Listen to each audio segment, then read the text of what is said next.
So hello mga katek, good day. May bagong video na naman tayo. For today's video mga katek is meron po tayong 4 pins na dual o tinatawag nito na 8 pins. So yan, ito tinatawag itong variable resistor o potentiometer. Para sa volume po ito. So may nakaraang video na po ako na paano i-test yung mga 6 pins o 3 pins na dual. So tatlo lang, so ganito. So yan, tatlo lang. Pang ganito, yan ito. Tatlo lang na dual. So yan, ganito at sa single. So ngayon, ito naman 4 pins o 8 pins or 4 pins na dual. So yan. Paano ito iti-test gamit ang ating analog tester. So first of all, alamin natin kung anong value nito. Ang value nito is 50k. So 50k, meaning to say, ating multi-tester ilagay natin sa resistance, syempre dito sa 1k times 1k. Kasi mataas ang value niya, 50k. So yan. Dapat i-calibrate muna natin. So yan. Dapat naka-0 po yan. So naka-0 na yan. So kung ginanyan nyo yan mga katek. So yan, yung forma niya. Kaporma niyan. Kapag i-volume up mo yan, i-full volume mo yan, kapag iti-test mo dito sa kabilaan, may value yan na 50. Bakit 50? Kasi 50k siya. Tandaan nyo mga tek, 1k yan, naka 1k. So yan, 50k. So naka 50. 50 times 1k is 50k. So sakto yung value niyan. So yan, good na ang value nito. So kapag ibaliktad mo dito sa isa, pin niya is naga 0 po yan. Baliktad po kung i-turn off natin. So yan, i-turn off natin yung volume.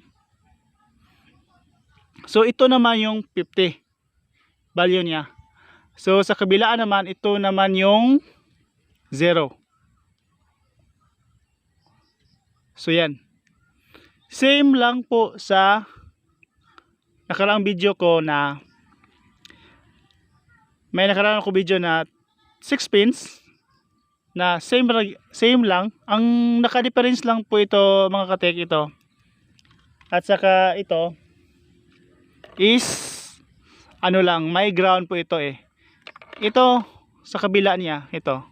Ground lang yan. So yan oh, makikita natin, ground lang po yan. Ground lang po yan, dito ground. So kung bubuklasin natin o i-open natin, ito yung itsura nito. Ang itsura ng ito. Ang itsura ng 8 pins. So ito, ang itsura nito is ganito. Tingnan nyo. At dito naman sa 6 pins o 3 pins na dual, ito same lang yung ano niya, function nito, may ground lang po yan.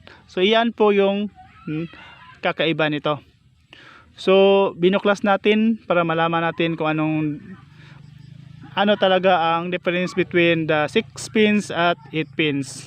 So ang nakaiba lang is yung 8 pins is may ground po siya o tinatawag nito na 4 pins pero dual. Ito naman 3 pins pero dual. So yan, ang nakaiba lang niya. Kung sakaling gusto nyong ipagpalit ito, kung sakali lang wala pa kayong stock nito o sa tindahan walang stocks niya, madalian po, okay na okay pa rin itong gagamitin natin. Ang kailangan lang natin ng same value. For example 100k, dapat 100k po ito, dapat 100k po rin. So ganyan lang. So kung sakali lang ito 150k, so dapat ibalitan nyo dito ganito is 50k. Bakit? Kasi yun yung standard yung value niya. Huwag mong pataasan o pababaan kasi masisira agad. So kung gusto nyo, kung example wala na talaga, lagyan nyo na lang ground dito.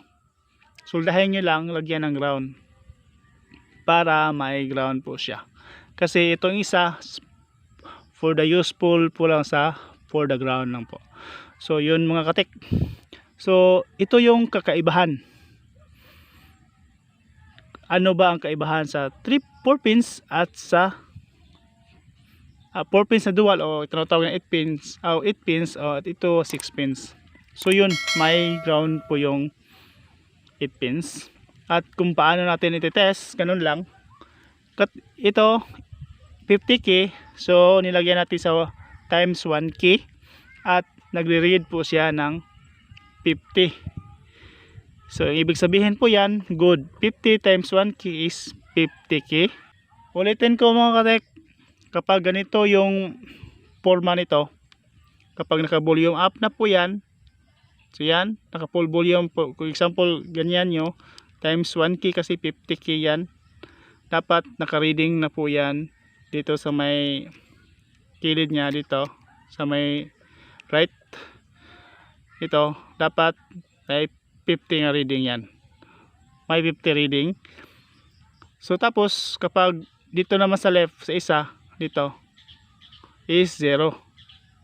So yan, baliktad, kapag i-off naman natin, automatic may 50 na reading. So yan, 50. Kapag nilipat natin dito sa may right is 0. So yun, same lang po sa pagtitest sa mga 3 pins.